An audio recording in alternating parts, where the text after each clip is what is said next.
নমস্কার, কলিস cooking with লাইফস্টাইলে আপনাদের অনেক অনেক স্বাগত জানাই। শীতকাল মানেই তো বিভিন্ন ধরনের শাকসবজি। তো তার মধ্যে বেতো শাক হলো বাঙালিদের ভীষণ পছন্দের একটি শাক। আর এই শাক যদি একবার দেশি কুচো চিংড়ি দিয়ে এভাবে ঘন্ট রান্না করে খান বন্ধুরা, গরম গরম ভাতে কী যে অপূর্ব লাগে। এই শাকটি দিয়েই কিন্তু এক থালা ভাত পুরোটাই খেয়ে নিতে পারবেন, এতটাই সুস্বাদু হয়। তো চলুন দেরি না করে রেসিপিটি শুরু করা যাক। তো বন্ধুরা, এখানে আমি বেতো শাক বা বেলে শাক বা বৈত্যা শাক অনেকে অনেক নামেই জানেন। তো শাকগুলো কিন্তু আমি ভালো করে বেছে নিয়েছি। এবারে শাকগুলো ভালো করে ধুয়ে নেব, তারপরে কুচিয়ে নিয়ে আপনাদের সামনে ফিরে আসব। তো দেখুন বন্ধুরা, শাকগুলো কিন্তু সুন্দর করে পরিষ্কার করে নিয়েছিলাম, তারপরে কুচিয়ে নিয়েছি, একটু সরু কুচি কুচি করেই কুচিয়েছি।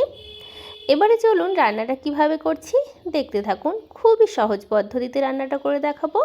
কড়াইতে দিয়ে দিচ্ছি সরষের তেল। এখানে পরিমাণ মতো তেল দিলাম, তবে তেলের পরিমাণটা খুবই সামান্য। আর তেলটা গরম করে নিয়ে ফোড়নে দিলাম গোটা জিরে। ফোড়নটা একটু ভালো করে চটর পটর করে উঠলে এর মধ্যে ধুয়ে পরিষ্কার করে রাখা যে কুচো চিংড়ি বা দেশি চিংড়ি, ছোট ছোট চিংড়ি, তো চিংড়ি মাছগুলো দিয়ে দিচ্ছি।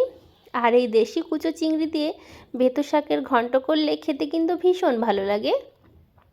তো চিংড়ি মাছগুলো এই ফোড়নের সঙ্গেই ভালো করে ভেজে নিচ্ছি। আলাদা করে আর ভাজার প্রয়োজন নেই, যেহেতু খুবই ছোট ছোট চিংড়ি। তো আপনারা কারা এই ছোট চিংড়ি খেতে পছন্দ করেন অবশ্যই জানাবেন। একটু নুন আর একটু হলুদ গুঁড়ো দিয়ে দিলাম চিংড়ি মাছগুলো ভাজার জন্য।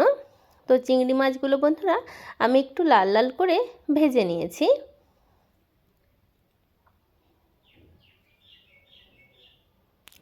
এবারে বেতো শাক দিয়ে দিচ্ছি। এক কড়াই শাক রান্নার পরে একদম একটুখানি হয়ে যাবে। তো আপনারা তো বেতো শাক অনেক রকমভাবে রান্না করে খেয়েছেন, তবে এইভাবে একবার কুচো চিংড়ি বা যে কোনো চিংড়ি দিয়ে এরকম ঘন্ট রান্না করে খেয়ে দেখুন বন্ধুরা। শীতের দুপুরে গরম গরম ভাতের সঙ্গে আর কিন্তু কিচ্ছু লাগবে না। এই রেসিপিটি দিয়েই এক থালা ভাত এক নিমেষেই খেয়ে নিতে পারবেন, এতটা ভালো লাগে। ঝালের জন্য চেরা কাঁচা লঙ্কা দিয়ে দিলাম। আর এই ঘন্টটা একটু ঝাল ঝাল হলেই খেতে বেশি ভালো লাগে। আপনারা আপনাদের পছন্দ মতো বা স্বাদ অনুযায়ী লঙ্কা ব্যবহার করতে পারেন। তো লঙ্কা দেওয়ার পরে স্বাদ মতো নুন দিয়ে দিলাম। আর আমি কিন্তু কোনো শাক রান্নাতে হলুদ ব্যবহার করি না। শাকে হলুদ দিলে শাকের যে সবুজ রং সেটা নষ্ট হয়ে যায়। তো শুধু চিংড়ি মাছটা দিয়েছি বলে সেই জন্য একটু হলুদ ব্যবহার করেছি। আপনারা চাইলে হলুদ দিতেই পারেন। তো ভালো করে মিশিয়ে নিয়েছি, দেখুন কতটা জল ছেড়েছে, শাকটা কিন্তু অনেকটা কমে এসেছে। ঢাকা দিয়ে দিলাম। কিছুক্ষণ পরে আমি আবার ঢাকাটা নামিয়ে নিচ্ছি। তো দেখুন কতটা জল আছে, এই জলটাকে টানিয়ে নিতে হবে। আর শাকটা আমি একটু ঢাকা দিয়ে রান্না করব। বেতো শাক তো আমার ভীষণ পছন্দের একটি শাক, সে ভাজা হোক বা ঘন্ট যাই হোক না কেন খেতে ভীষণ ভালো লাগে। তো আবার কিছুক্ষণ ঢাকা দিয়ে রেখেছিলাম। তো শাক থেকে জলটা কিন্তু একদম মরে গেছে বা শুকিয়ে গেছে। আর একটু একটু জল আছে, এই জল যেটুকু আছে অবশিষ্ট এটাও কিন্তু টানিয়ে নেব। তো আপনাদের যদি এই বেতো শাক চিংড়ি মাছ দিয়ে ঘন্ট রেসিপিটি ভালো লাগে, তাহলে অবশ্যই লাইক শেয়ার কমেন্ট সাবস্ক্রাইব করে পাশের বেল আইকনটা প্রেস করতে একদমই ভুলবেন না। আর কেমন লাগলো আমার এই বেতো শাকের ঘন্ট রেসিপিটি সেটাও জানাবেন। তো বন্ধুরা দেখুন একদম কিন্তু জল টানিয়ে নিয়েছি।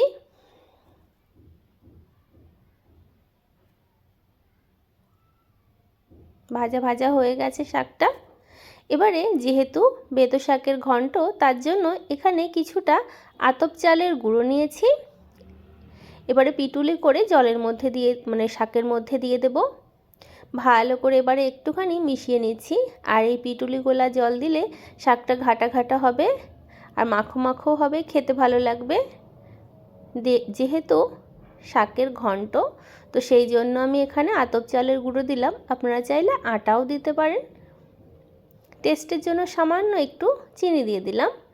ভালো করে এবারে মিশিয়ে নেব। তো আপনারাই দেখুন শাকটা কত সুন্দর ঘাটা ঘাটা হয়ে গেল। এরকম করে খুন্তি দিয়ে কিন্তু ভালো করে ঘেটে ঘেটে শাকটা আমি রান্না করব।